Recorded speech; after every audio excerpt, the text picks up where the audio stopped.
प्याजमा चाहिँ म गोबी मिक्स गरिदिन्छु साथीहरू। प्याज भयो। ओ यो त अति नै भयो हौ, मैले गोबी धेरै काटेको रहेछु। गोबी धेरै भयो है साथीहरू, के छैन, भइहाल्छ।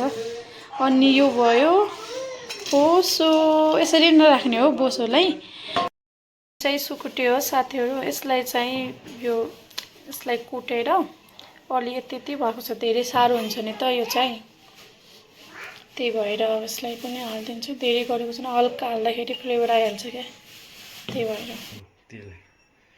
अब भयो, अब तेल चाहिँ गरम भइसक्यो। अब म तेल चाहिँ यसमा एड गर्छु। अब यसमा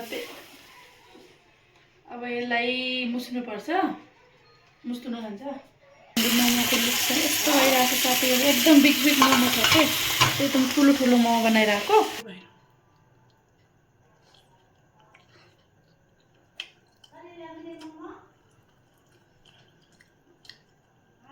कल्ले कैसे हो रहा है मोमो बता? ऐसा मत करना, मार खाएगी मेरे हाथ से।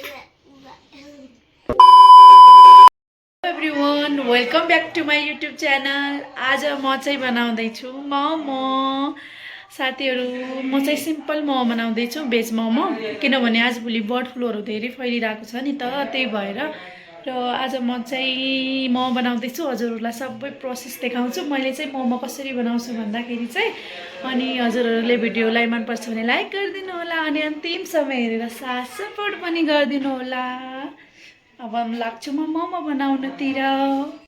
यो चाहिँ प्याज मैले मसिनो नकाटेको छैन साथीहरू, सरी। हजुरहरूले यसलाई मसिनो गरी काट्न सक्नुहुनेछ, किन भन्दाखेरि मेरो मेसिन खराब भएन, 2 महिना भइसक्यो खराब भएर, मैले किनेको पनि छैन साथीहरू, त्यही भएर मैले चाकुले नै काटेको हो। र यहाँ छ गोबीमाथि गोबी राखेँ, भएन भने म काट्छु भनेर यहीँ राखेको थिएँ साथीहरू। यो भयो गोबी, मसिनो काटेको छु। अनि यहाँ छ अदरक लसुनको पेस्ट, धेरै छैन, हल्का मात्र गरेको, एकदम सिम्पल वेमा। म चाहिँ यसमा हाल्नको लागि फ्रिजबाट यसमा म बोसो हाल्छु, सुकुटीको बोसो, अनि सुकुटी हल्का मासु निकाल्छु। हाम्रो स्टोर छ नि त फ्रिजमा मासुको, सुकुटीको, यो हो साथीहरू। यसमा मासु छ, सबै मासु हो साथीहरू, सुकुटी हो नि त सबै। हामीहरू यसरी एकदम स्टोर गरेर राख्छौँ कि सुकुटीहरू, एकदम स्टोर गरेर राख्ने बानी छ। अब यो सुकुटी भयो, अब बोसो पनि निकाल्छु म।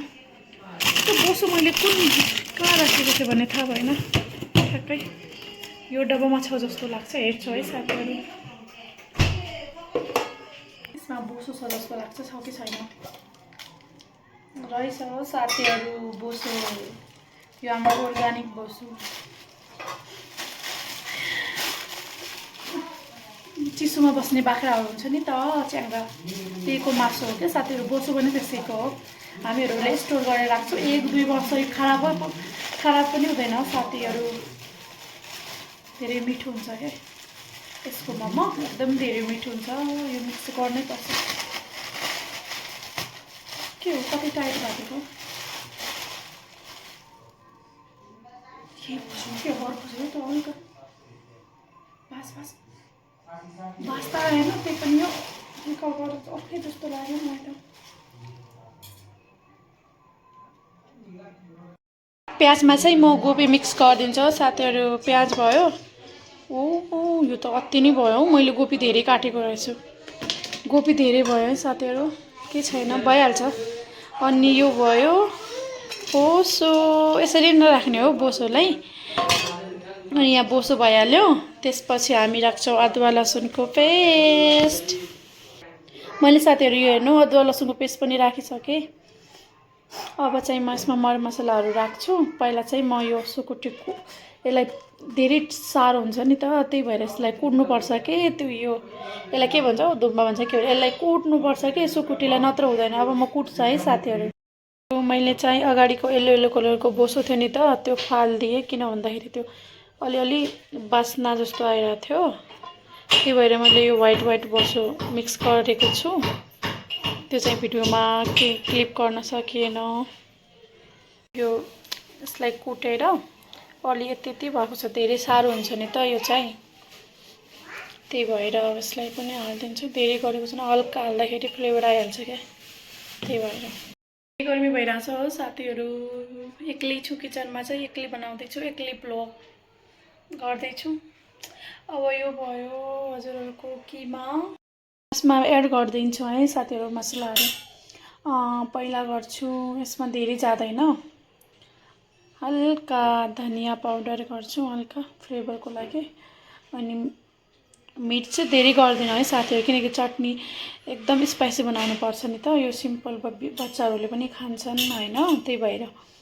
अनि यो चाहिँ मोमो मसला हो, यसलाई चाहिँ 2 चम्मच एड गरिदिन्छु। अनि नमक चाहिँ पहाडै खडा गरिदिउँ कि क्या हो साथीहरू, यो चाहिँ नमक हुँदैन यतिले, म पछि हाल्छु। अब चाहिँ यसमा म गरम तेल एड गर्छु। अब तेल चाहिँ गरम भइसक्यो, अब म तेल चाहिँ यसमा एड गर्छु। अब यसमा अब यसलाई मुस्नुपर्छ, मुस्नु नजान्छ। अब साथीहरू किमालाई चाहिँ राम्ररी मिक्स गर्नुपर्छ। एकदम सिम्पल तरिकाले बनाइरहेछौँ, यसरी बनाए पनि एकदम मिठो हुन्छ। मिठो हुन्छ कि हुँदैन नेपा? एकदम मिठो हुन्छ। टेस्ट चाहिँ टेस्ट गरेपछि टेस्ट आउँछ। बिना अजिनोमोटो, बिना मसलाको सिम्पल पनि सिम्पलमा टेस्ट चाहिँ त्योभन्दा अर्ग्यानिक टेस्ट चाहिँ यो च्याङ्राको यो सुकुटीले धेरै टेस्ट आउँछ हो साथीहरू। त्यसको बोसो हालेपछि के त्यो चिकन मटन त कहाँ जान्छ, धेरै मिठो हुन्छ यसरी हेर्दा। राम्रोसँग मुस्नु अलि। आटा मुस्दैछु साथीहरू, त्यसको लागि मैले चाहिँ यसमा चाहिँ मैले 1.5 माना चाहिँ मैदाको आटा र 1.5 माना चाहिँ मैले गहुँको आटा लिएँ। किन भन्दाखेरि अलि हेल्दी पनि भइहाल्छ, मैदाको नखाने भनेर चाहिँ हामीले यस्तरी खान्छौँ। यसरी गर्दा पनि मिठो हुन्छ साथीहरू। तपाईँहरूले यदि मन पर्दैन भने मैदाको मात्र बनाएर खान पनि सक्नुहुन्छ, हामीलाई चाहिँ यस्तै मनपर्छ। तयार भइसक्यो, मैले चाहिँ यसलाई धनियाँ काटेर चप गरेर यसमा हालिसकेँ।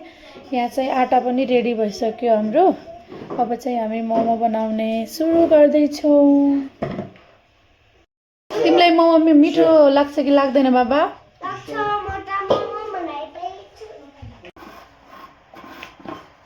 मेरो छोरीले पनि बनाउँदै मोमो, मेरो छोरीले पनि मोमो बनाउँदैछ, अनि छोरीको मम्मीले पनि बनाउँदैछ। यी हेर्नुहोस्, मोमो अलि ठुलो बनाउनु पर्छ के साथीहरू? ल के भनेको आन्टी?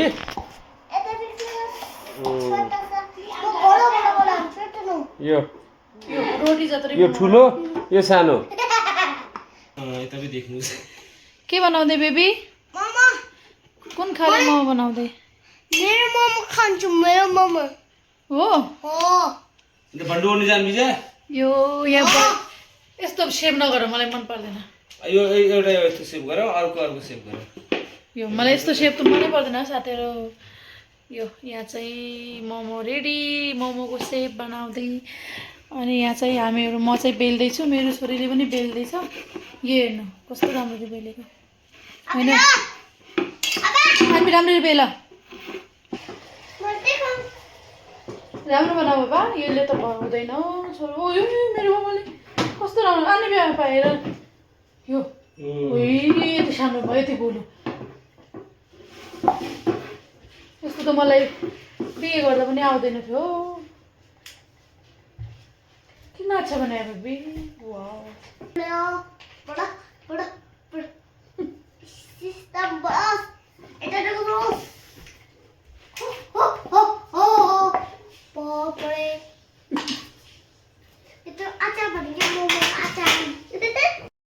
मोमो चाहिँ हाम्रो तयार हुँदैछ साथीहरू, पाक्न बाँकी छ। यहाँ चाहिँ म अचार बनाइरहेको छु। अनि यहाँ चाहिँ हाम्रो मोमोको लुक चाहिँ यस्तो भइरहेको छ साथीहरू। एकदम बिग मोमो छ कि, एकदम ठुलो मोमो बनाइरहेको। अनि यहाँ चाहिँ त्यो रोटी बेलिरहनु भएको छ, अझ लगाउनु पर्छ कि मोमो, यतिले पुग्दैन नि त। त्यही भएर तिल हल्का फ्राई गरेर तिल पनि हालेको छु, र धनियाँ अनि लसुन, प्याज, टमाटर सबै हालेको छु, तिमुर पनि हालिदिएको छु। अनि नुन मिर्च त भइहाल्यो। अब म यसलाई ग्राइन्ड गर्छु। म चाहिँ रेडी भइसक्यो साथीहरू। हामीले दोस्रो ट्रिप लगाइसक्यो। हलमा खाँदै हुनुहुन्छ, म पनि जान्छु खान्छु अनि बताउँछु ल।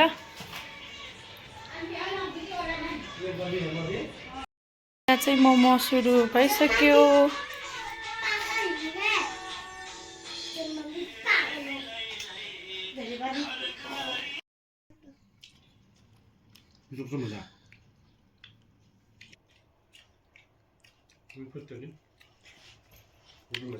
अच्छा ठंडा इनकी नूंदा नहीं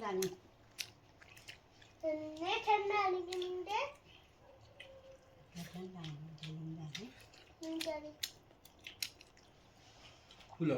नम्र गल्दाने हो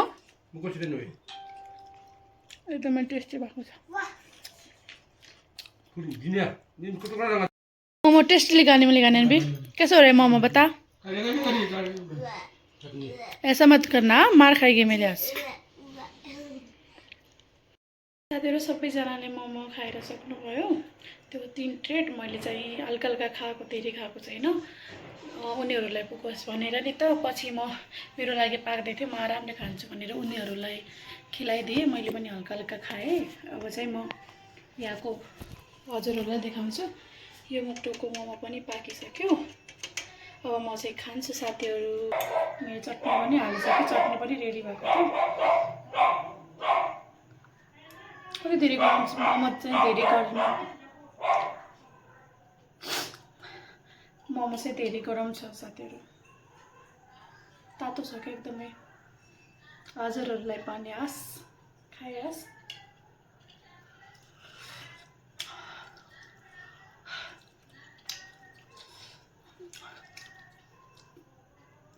तातो छ साथीहरू, एकदम धेरै तातो छ के, त्यही भएर चटनीसँग धेरै मिठो लाग्छ मलाई।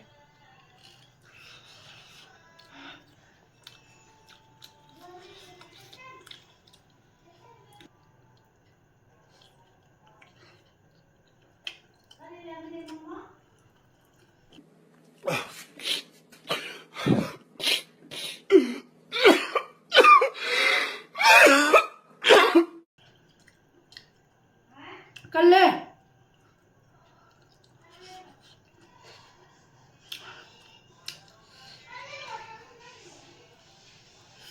एकदम धेरै तातो साथीहरू, मुखै जल्यो, मुख जल्यो कि साथीहरू।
अब चाहिँ म धेरै खाँदिनँ, पेट भइसक्यो मेरो, पेट एकदम भरिसक्यो। अब म यति मात्र खान्छु साथीहरू। मैले कतिवटा 14-15वटा त खाएँ होला, ठ्याक्कै चाहिँ गर्नेन, हाराहारीमा यति खाएँ होला। आजको भिडियो हजुरहरूलाई कस्तो लागेको छ, यदि राम्रो लागेको छ भने हजुरहरूले च्यानललाई सब्सक्राइब गरिदिनु होला। अब नेक्स्ट ब्लगमा मिल्ने नै छु। By by guys, good night.